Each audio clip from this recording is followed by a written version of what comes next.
Hello guys, അസ്സാം വലൈക്കും. അപ്പോൾ ഇന്നത്തെ ലഞ്ച് സ്പെഷ്യൽ ഉണ്ടല്ലോ. നല്ല അടിപൊളി ട്യൂണ ഫിഷ് അച്ചാർ ഇട്ടിട്ടുണ്ട്. പിന്നെ കേബേജ് മെഴുക്കുവരട്ടി ഉണ്ടാക്കാൻ കേബേജ് സ്ലൈസ് ചെയ്ത് എടുക്കുകയാണ്. പിന്നെ നമ്മൾ അടിപൊളി സാമ്പാർ ഉണ്ടാക്കിയിട്ടുണ്ട്, കടുവൊക്കെ വറുത്ത് എടുത്തിട്ടുണ്ട്. അപ്പോൾ ഇന്നത്തെ സ്പെഷ്യൽ ഇതൊക്കെയാണ്. പിന്നെ ട്യൂണ തലക്കറി ഉണ്ടായിരുന്നു, അത് ഞാൻ എടുത്തിട്ടില്ലായിരുന്നു. ആദ്യം തന്നെ എനിക്ക് ആവശ്യത്തിനുള്ള ചോറ് എടുത്തിട്ടുണ്ടായിരുന്നു. ഞാൻ രാവിലെ ബ്രേക്ക്ഫാസ്റ്റ് ഒന്നും കഴിച്ചിട്ടില്ലായിരുന്നു. അപ്പോൾ ഈ ഒരു സാമ്പാർ, ഈ ഒരു മെഴുക്കുവരട്ടിയൊക്കെ എനിക്ക് നല്ല ഇഷ്ടമായതുകൊണ്ട് ഞാൻ ഉച്ചയ്ക്ക് ആണ് ഫുഡ് കഴിക്കണത്. അപ്പോൾ നല്ല വിശന്നിരുന്നുകൊണ്ട് നല്ല ടേസ്റ്റായിരുന്നു.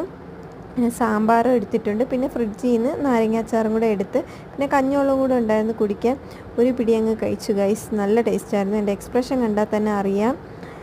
എനിക്ക് നല്ലതായിട്ട് ഇഷ്ടപ്പെട്ടു. പിന്നെ നല്ല വിശപ്പും കൂടെ ഉണ്ടായിരുന്നുകൊണ്ടായിരിക്കും രാവിലെ ഇന്ന് ബ്രേക്ക്ഫാസ്റ്റ് കഴിച്ചില്ലല്ലോ. അങ്ങനെ ഉച്ചയ്ക്ക് ലഞ്ചൊക്കെ കഴിച്ച് കഴിഞ്ഞപ്പോൾ വൈകിട്ട് ചായയും കേക്കും ബിസ്ക്കറ്റും കൂടെ കഴിച്ചു. അപ്പോൾ ഇന്നത്തെ വീഡിയോ ഇത്രയേ ഉള്ളൂ. വീഡിയോ ഇഷ്ടമെങ്കിൽ channel like, share and subscribe.